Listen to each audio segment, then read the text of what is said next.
Aduh, udah pita cukainya bekas. Ntar siapa tahu rokoknya bekas juga. Jangan dong, jangan dibeli. Kalau kelihatan sisa kayak separuh. bener. Sisa separuh rokoknya di dalam. Udah pitanya bekas, isinya bekas juga. Bekas juga bahaya untuk kesehatan. Jangan. Seru-seruan karo Bea Cukai Purwokerto.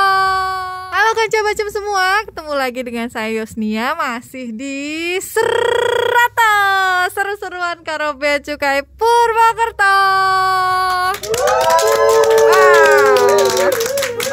Gitu dong, semangat ya. Walaupun kita tahu ya Indonesia sedang tidak baik-baik saja, tapi untuk kanca bacem yang masih harus tetap berkarya seperti kami di sini, harus tetap semangat ya. Nah, di episode Seroto kali ini saya mau ngobrol sesuatu yang sangat penting, yaitu tentang identifikasi pita cukai. Nah, mungkin kanca bacem banyak yang bertanya-tanya ya, apa sih pentingnya identifikasi pita cukai? Jadi gini nih kanca bacem. Jadi mungkin banyak kanca bacem di sana yang ternyata adalah konsumen dari produk-produk yang harus membayar cukai. Jadi harus tahu dong, harus bisa dong mengidentifikasi pita cukai. Atau mungkin selain dari kanca bacem yang mengkonsumsi produk-produk bercukai juga tetap harus tahu, karena cukai itu kan akan kembali dinikmati kepada masyarakat, dinikmati oleh kita semua. Jadi harus bisa nih identifikasi pita cukai. Untuk ngobrol ini, saya udah mengundang rekan saya. Di sini adalah pemeriksa Bea Cukai Purwokerto, ada Mas Misbah Kusudur. Baik. Halo Mas Misbah. Halo Mbak Oyi. Gimana kabar Mbak Oyi? Saya alhamdulillah sehat. Alhamdulillah ya, meskipun masih pandemi, tetap semangat dan tetap jaga kesehatan. Iya benar. Kanca bacem juga tetap jaga kesehatan ya, semangat. Gini nih Mas Misbah, saya di sini tuh ngundang Mas Misbah, ada maunya nih sebenarnya nih. Oh gitu, ada udang di balik peyek ya. Iya betul, saya mau ngajak ngobrol tentang identifikasi pita cukai. Iya. Tapi sebelum ke sana, saya mau ngingetin dulu kepada kanca bacem tentang cukai nih Mas. Mungkin ada kanca bacem yang lupa apa sih cukai ini. Cukai ini kanca bacem itu sebenarnya banyak yang sudah tahu, tetapi mungkin ya untuk sekarang lupa. Nah, saya akan ingatkan kembali untuk kita semua bahwa cukai adalah penerimaan negara atas barang yang memiliki karakteristik tertentu. Nah, apa aja karakteristiknya? Itu ada 4. Yaitu konsumsinya perlu dibatasi. Peredarannya perlu diawasi. Terus yang ketiga, memberikan efek negatif kepada lingkungan. Dan yang keempat, untuk keadilan perlu pembebanan pungutan negara. Karakteristik itulah yang menyebabkan barang dikenakan cukai. Jadi kalau barang-barang itu punya 4 karakteristik ini tadi, harus dipungut cukai ya Mas. Cukainya, iya. Terus ini gimana tuh cara pungutnya tuh Mas? Mungutnya, bayar cukainya itu ada 3 cara.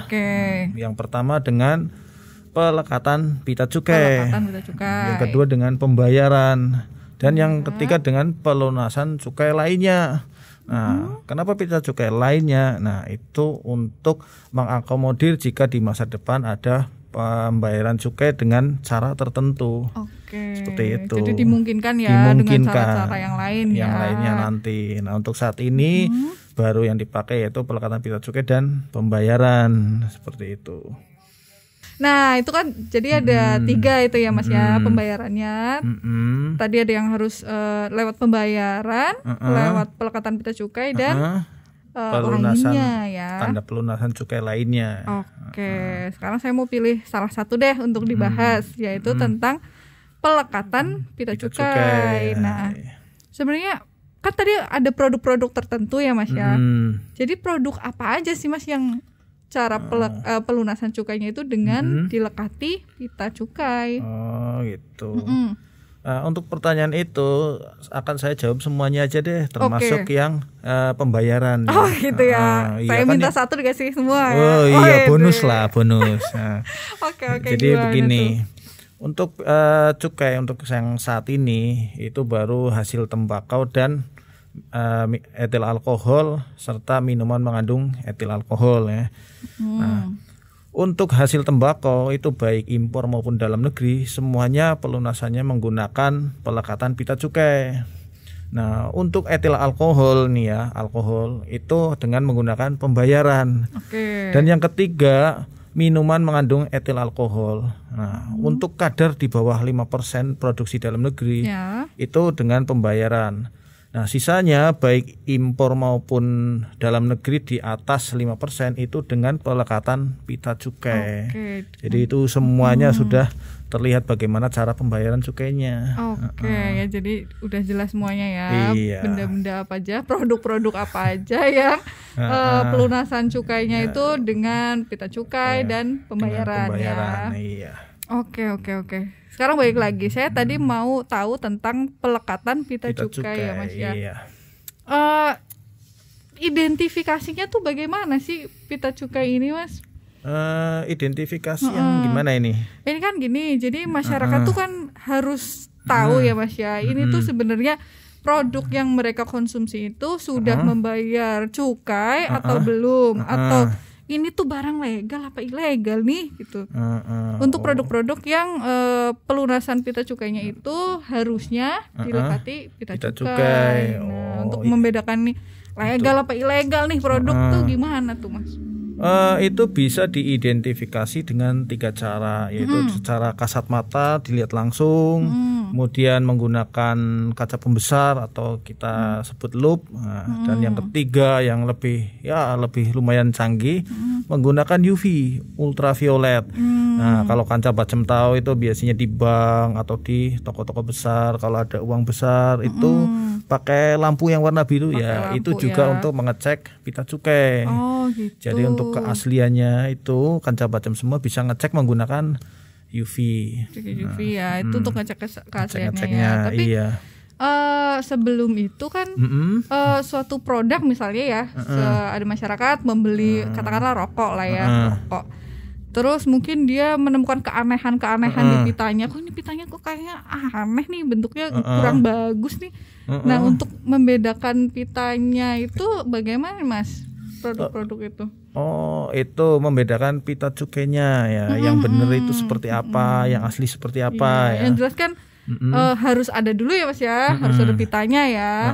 Kalau kayak rokok gitu ya. Jadi kalau kanca bacem semua melihat rokok ada pita cukainya, atau minuman mengandung etil alkohol ada pita cukainya, itu kanca bacem bisa mengidentifikasi sendiri. Yang pertama dilihat ada enggak pita cukainya.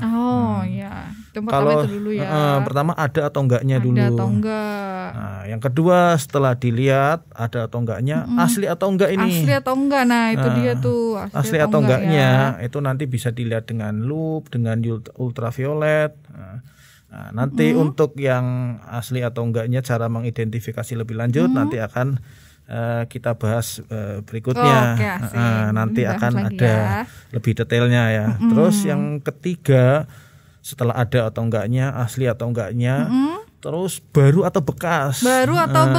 Emang ada Mas yang pakai pita cukai bekas di luar sana Mas? Di luar sana pernah ada, meskipun jarang tapi pernah ada. Jadi kalau kanca bacem beli rokok, kemudian masih baru ini rokoknya, masih ada plastiknya, tapi begitu dilihat di bandrolnya itu pita cukainya kok ada kayak bekas sudah terpotong. Nah, itu bekas itu. Jangan dibeli kanca bacem. Iya, siapa tahu rokoknya juga bekas. Bekas orang ini. Aduh, udah pita cukainya bekas. Ntar siapa tahu rokoknya bekas juga. Jangan dibeli. Kalau kelihatan sisa separuh. Sisa separuh rokoknya di dalam. Udah pitanya bekas, isinya bekas juga. Bekas juga bahaya untuk kesehatan. Jangan. Terus ada lagi nggak Mas? Nah, kalau ada yang seperti itu segera laporkan ke kami, biar kami tindak lanjuti. Kemudian untuk pengecekannya, personalisasinya itu juga harus dicek. Apa tuh maksudnya tuh Mas? Personalisasi itu kalau perusahaan rokok ABC ini, nah di situ ada kode perusahaan kok IGZ. Nah ini nggak masuk ini. Nggak boleh ya. Nah, itu nggak boleh. Harus sama antara yang di kemasan. Yang di kemasan dengan yang di pita cukainya. Jadi nama perusahaannya itu sama, kodenya sama.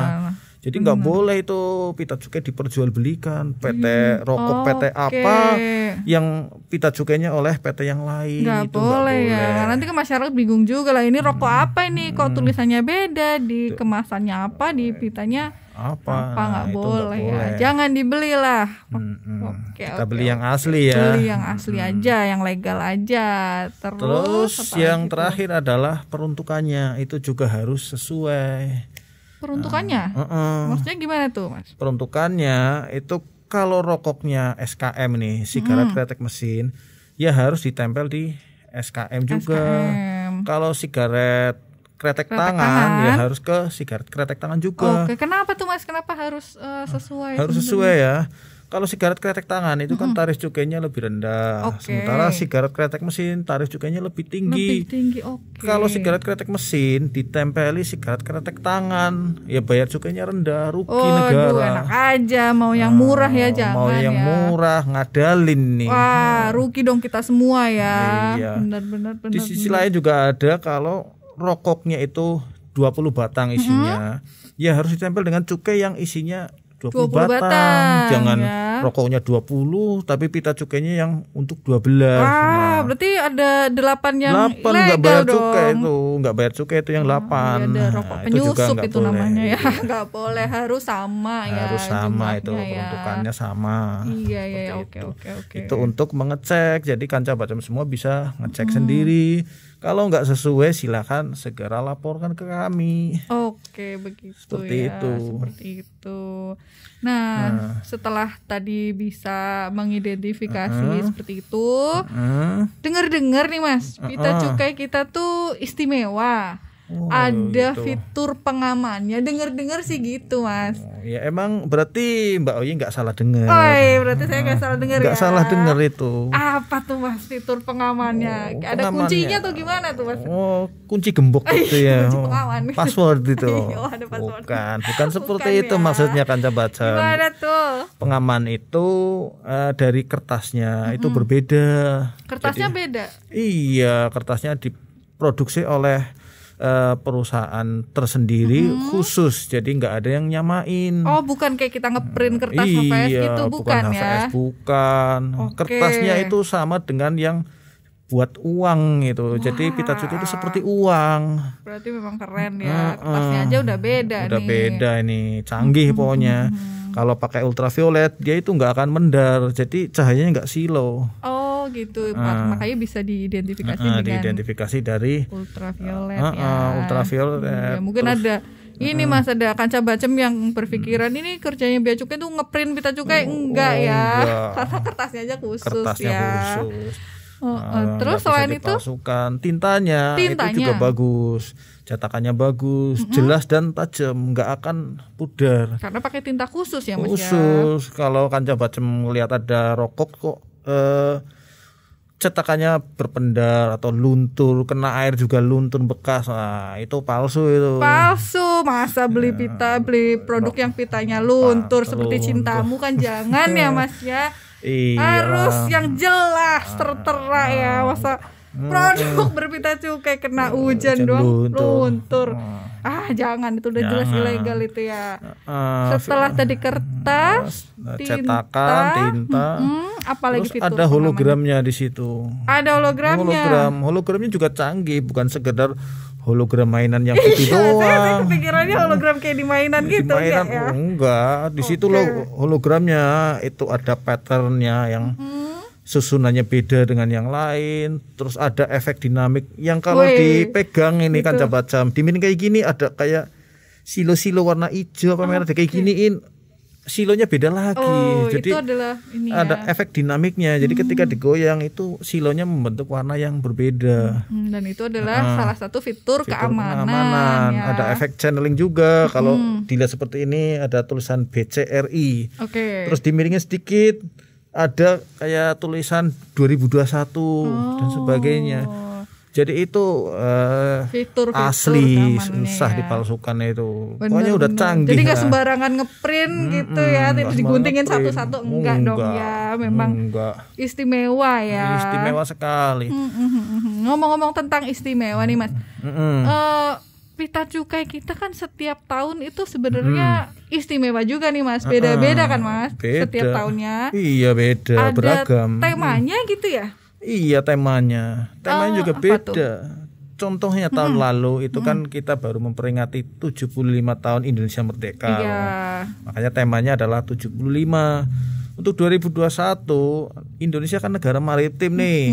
Nah, kekuatan maritim kita besar sehingga temanya pun menggunakan biota laut. Temanya biota laut ya untuk gambar, 2021. Ada gambar ikan, ada gambar terumbu karang, rumput laut dan sebagainya. Jadi kalau Kanca Bacem lihat pita cukai itu seperti akuarium ya, kecil. Akuarium gitu ya. Oke. Jadi kalau Kanca Bacem beli produk yang berpita cukai sambil dilihat-lihat dong gitu. Jadi sambil bisa menikmati keindahan biota laut ya Mas ya. Biota laut akuarium mini. Akuarium ini ya. Saya punya nih biota laut. Di pita cukai. Pita cukai ada itu. Iya. Selain temanya, apalagi nih Mas yang berbeda dari pita cukai 2021? Mungkin desainnya atau apanya nih Mas? Dari desainnya itu pada prinsipnya itu sama dengan tahun kemarin. Hanya letaknya aja sama warna-warnanya. Jadi warnanya pun berbeda. Setiap tahun itu akan selalu berbeda. Oh ya? Iya, di desainnya itu ada lambang negara Garuda itu pasti, ada lambang Direktorat Jenderal Bea dan Cukai, terus ada tarifnya, terus ada tahun anggaran, terus ada harga jual eceran ya untuk rokok dan hasil tembakau lainnya, ada teks Indonesia, ada teks hasil cukai hasil tembakau. Terus ada jenis hasil tembakau tadi ada SPM atau SKM. Terus ada hologram, ada personalisasi. Nah, kalau untuk cukai minuman mengandung etil alkohol, itu di situ ada golongannya, golongan A, apa B, apa C. Terus ada kadar alkoholnya, ada tarif per liter. Jadi itu tertera semua di tertera semua, informasinya lengkap di pita cukai. Iya, itu desainnya seperti itu. Oh iya. Jadi untuk Kanca Bacem yang mungkin masih kurang jelas, nanti kita tampilkan di sini ya. Desain pita cukainya nih lengkap di sini ya. Di situ ada macam-macam. Ada warna-warnanya, tipe-tipenya, jenis-jenisnya ada di sini ya. Silahkan diperhatikan sambil mungkin dilihat-lihat kalau punya produknya di rumah ya. Dicocokkan aja, ini masuk SPM golongan sekian. Jadi Kanca Bacem bisa gitu ya. Kanca Bacem bisa misalkan membeli rokok atau minuman mengandung etil alkohol, melihat pita cukainya, cocokkan aja sama gambar yang kita tampilkan di situ. Disimpan nih gambarnya ya. Kalau tidak sesuai, tahunnya sama kok pita cukainya beda. Wah, ini palsu ini. Karena desainnya seperti ini. Bener loh. Ini katanya ungu kok ini pitanya hitam. Wah, jangan dong. Itu beda. Itu ilegal tuh, jangan-jangan ya. Nah, ngomong-ngomong soal ilegal, cara membedakan nih Mas pita cukai yang asli dan yang palsu tuh gimana? Siapa tahu mungkin kayaknya sih udah bener nih, udah mirip nih, tapi kan kita harus butuh kepastian nih Mas ya. Gimana tuh Mas cara membedakannya? Gitu. Jadi kalau Kanca Bacem ngelihat nih rokok atau minuman mengandung etil alkohol ini, yang pertama ada tiga untuk pengecekan asli atau palsu ini Kanca Bacem. Yang pertama dengan kasat mata ini, yang paling mudah. Yang kedua dengan kaca pembesar atau lup.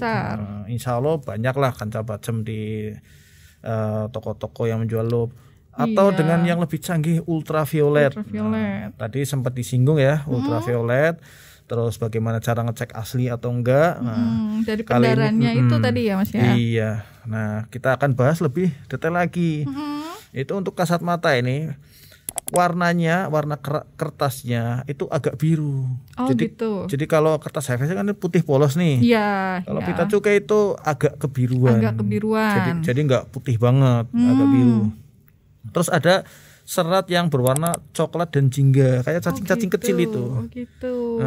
Itu kalau dilihat kasat mata agak deket tapi ya, tapi kalau jauh ya mungkin nggak terlihat. Mungkin bisa pakai bantuan lup tadi ya Mas ya. Iya, kalau kasat mata ya mohon maaf yang mungkin minus kurang begitu jelas bisa dibantu lup gitu. Biar kelihatan itu ya, ada cacing-cacingnya gitu ya. Warna coklat dan jingga itu. Nah, kemudian hologramnya itu warnanya soft pale green, jadi agak warna hijauan gitu, hijau-hijau agak lumut itu. Ya. Terus ada pattern ketika berpendar dengan cahaya, itu ada bentuk seperti huruf S dan Z warna putih. Itu soft pattern. Kemudian memiliki efek dinamik seperti tadi itu, kalau digeser-geser itu kadang agak silo-silo warna merah, hijau kayak pelangi.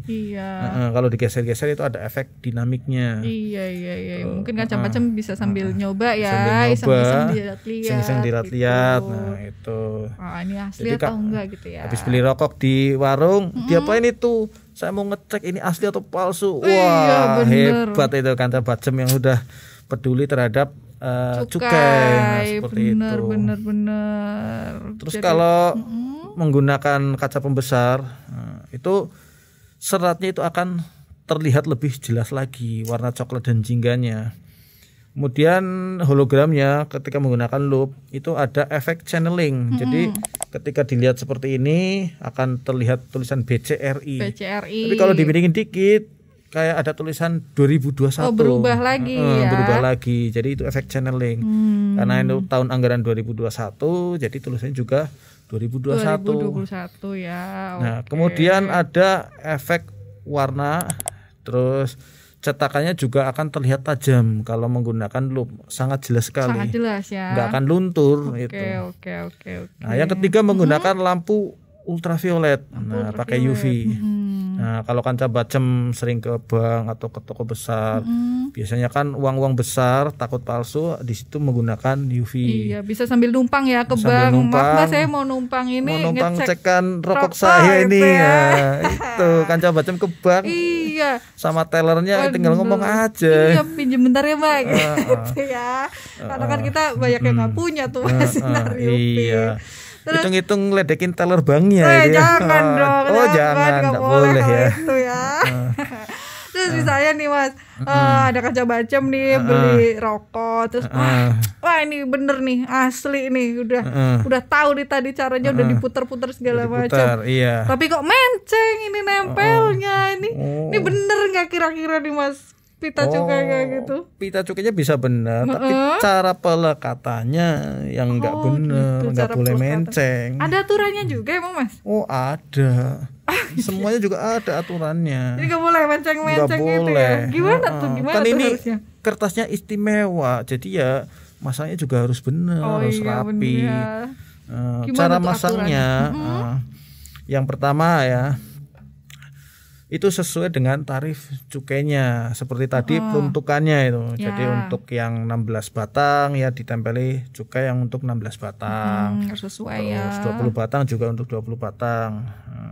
Begitu juga dengan minuman mengandung etil alkohol golongan A ya ditempeli pita cukai golongan A dan sebagainya. Jadi itu harus sesuai tarifnya. Kemudian yang kedua itu harus importirnya langsung atau pengusaha BKC-nya. Oh gitu, nggak boleh numpang ya Mas. Saya capek ini nempelin, kamu aja yang nempel, itu nggak boleh. Disubkontrakkan ke PT lain untuk menempelkan pita cukai. Nggak bisa, bisa karena itu adalah haknya importir atau pengusaha barang kena cukai itu. Jadi harus pengusaha itu sendiri yang menempelkan ya. Terus yang ketiga harus utuh, jadi nggak boleh rusak, nggak boleh mereng itu. Jadi harus utuh, harus sesuai, tidak boleh rusak, apalagi bekas itu nggak boleh dipasang. Nggak boleh ya. Jadi harus perfect ya, nggak boleh kalau udah sobek dikit nggak apa-apa, itu nggak boleh ya. Nggak boleh, makanya itu harus hati-hati karena cukai adalah seperti bentuk uang yang ditempel. Iya, Kanca Bacem juga nggak mau kan dapat uang yang robek-robek, pasti nggak mau dong. Iya, kita cukai juga nggak boleh. Kita cukai juga nggak boleh, harus perfect ya. Yang keempat itu tidak lebih dari satu keping. Jadi kalau satu rokok atau satu botol ya harus pita cukainya satu. Harus satu doang. Iya. Jadi kalau misalnya ada pengusaha sultan nih Mas pengen nempel 5 gitu, nggak bisa. Oh, nggak bisa, nggak boleh. Gitu ya. Nggak bisa sombong nih kita. Nggak boleh. Kita nggak boleh sombong, mentang-mentang kaya nggak boleh sombong. Nggak boleh ya. Iya, begitu juga di cukai sama. Iya, satu aja dong. Ngapain sih banyak-banyak? Mentang-mentang kaya raya terus pita cukainya maunya 5 gitu, nggak boleh ya. Nggak boleh juga. Iya, satu aja kaca-bacem gitu ya. Terus nempelnya tuh gimana tuh Mas? Boleh misalnya ini di belakang apa di depan apa di bawah apa di mana nih Mas pita cukainya? Itu juga nggak boleh sembarangan. Jadi minuman keras masa iya. Wah ini atau rokok ini nutupin gambar nih, pasang aja di bawahnya. Itu nggak boleh. Gitu kan? Nggak boleh. Nggak boleh. Jadi aturannya itu harus di tempat untuk membuka barang kena cukai itu. Tempat untuk membukanya. Iya, tempat membuka yang sewajarnya atau seyogyanya untuk membuka. Kenapa sih harus di tempat itu Mas? Harus di tempat itu ya karena ketika masang pita cukai itu ketika dibuka produknya itu harus rusak atau sobek atau tidak bisa dipakai lagi. Gitu. Makanya nggak boleh pakai pita cukai bekas. Memang sengaja supaya ketika dibuka tuh rusak gitu ya? Iya, sekali pakai. Pokoknya jangan disayang-sayang. Wah ini bukannya harus pelan-pelan, jangan sampai rusak. Nggak boleh, harus rusak. Gitu. Ini kan istimewa nih, harus pelan-pelan, nggak bisa ya? Nggak bisa, itu sekali pakai. Iya, jadi kalau Kanca Bacem mau mengkonsumsi barang yang kena cukai tadi, sengaja aja, sampai rusak gitu ya. Sampai rusak, iya. Bila perlu setelah rusak dibuka dicuil-cuil sampai kecil. Oh iya, jangan sampai dipakai lagi nih jangan sama sampai dipakai oknum. lagi. Ya betul itu. Betul. Wah, kayak gini Kanca Bacem di rumah udah pinter nih pasti nih, udah bisa cara bedain yang asli, mana yang bukan, mana yang legal, mana yang ilegal. Nah, mana yang benar, mana yang enggak. Dan satu lagi. Ada lagi. Yaitu tidak boleh melebihi tahun anggaran. Jadi gitu. Jadi ada tahunnya ya. Ada tahunnya. Kan tadi saya sebutin ketika menggunakan loop itu kelihatan BCRI dan 2021. Oh, berarti ini harus dilekatkan di 2021. Nggak boleh beli. Wah, ini 2021 pandemi nih. Siapa tahu 2022 sudah selesai, mau tak lekatin di 2022. Itu juga nggak boleh. Harus di tahun yang sama. Pelekatannya. Iya, pelekatannya. Jadi harus di tahun yang sama. Kalau lebih ya silakan kembalikan ke Direktorat Jenderal Bea dan Cukai. Oh gitu. Tapi kalau misalnya masyarakat terus sekarang kan tahun 2021 nemu produk yang pitanya tahun 2020 katakanlah, apakah itu pasti nggak benar atau belum tentu karena bisa jadi itu dilekatkan di 2020 karena di warung-warung nggak laku sampai dengan 2021 masih terpajang, itu juga nggak apa-apa. Kalau itu nggak apa-apa ya. Nggak apa-apa, yang nggak boleh kan pelekatannya, bukan penjualannya. Gitu. Jadi produsennya bagi Kanca Bacem yang punya pengusaha rokok, ini pelekatannya itu harus diperhatikan ya. Seperti itu. Jadi harus sesuai dengan tahunnya. Kalau 2021 ya ditempel di tahun itu, jangan sayang buat tahun depan aja. Jangan gitu. Jangan seperti itu. Oke. Nah, sekarang kalau misalnya Kanca Bacem di rumah nih menemukan wah nih yakin nih ilegal nih pasti nih tidak sesuai dengan penjelasan yang tadi. Apa yang harus dilakukan tuh? Yang harus dilakukan silakan Kanca Bacem menghubungi kantor bea cukai terdekat. Kalau Kanca Bacem di area Berling Mas Cakep, bisa ke kantor bea cukai Purwokerto maupun Cilacap, misalkan di Kebumen atau Cilacap. Seperti itu Kanca Bacem. Ya, bagaimana cara menghubunginya? Bisa lewat telepon, bisa lewat WhatsApp, bisa lewat website, bisa lewat medsos kami, Instagram, Facebook, itu juga bisa. @bea cukai Purwokerto, jangan lupa lapor aja ya. Itu Kanca Bacem catat. Nah, setelah dilaporkan emang kenapa tuh Mas, mau diapain tuh Mas? Nah, setelah dilaporkan atau misalnya tadi Kanca Bacem langsung datang sendiri dengan membawa apa yang dilaporkan, silakan. Dengan senang hati kami terima laporannya. Dan akan segera kami tindak lanjuti Kanca Bacem. Tenang saja, pasti ditindaklanjuti dan Kanca Bacem akan melihat hasilnya. Nanti hasilnya kami sampaikan ke Kanca Bacem yang melaporkan. Nah, identitas Kanca Bacem pasti akan kami rahasiakan. Tenang saja, aman. Data Anda akan aman di kami. Biar gak dikira cepu ya. Iya, betul juga, itu. Kan, orang masyarakat. Jangan takut, laporin aja ya. Karena bersama-sama kita gempur rokok ilegal. Oke, Kanca Bacem. Nah, karena balik lagi tadi ya, cukai itu kan untuk kita ya, Mas ya. Iya. Benar. Nah, buat Kanca Bacem semua yang ternyata masih ada pertanyaan-pertanyaan, mungkin ada yang masih kurang jelas, silahkan langsung aja tulis pertanyaannya di kolom komentar ya. Jangan lupa ya, tulis dan share informasi ini ke teman-teman kalian supaya semakin banyak masyarakat yang mendapatkan informasi sepenting ini. Ya. Betul, setuju itu. Iya. Silahkan Kanca Bacem. Saya yakin juga pasti banyak yang bertanya-tanya. Cuman nggak tahu nih Kanca Bacem malu bertanya nggak? Jangan malu dong, nanti sesat di jalan ya. Malu bertanya sesat di jalan itu. Iya benar. Nah mungkin itu dulu deh Mas, karena ini kayak menurut saya udah lengkap banget, udah komprehensif menjelaskan semua keingintahuan saya dan Kanca Bacem. Mungkin kita ketemu lagi di episode berikutnya ya Mas ya.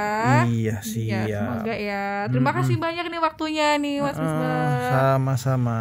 Nah untuk Kanca Bacem jangan kemana-mana, tetap nantikan terus informasi-informasi dari Bea Cukai Purwokerto masih di Seroto. Seru-seruan karo Bea Cukai Purwokerto.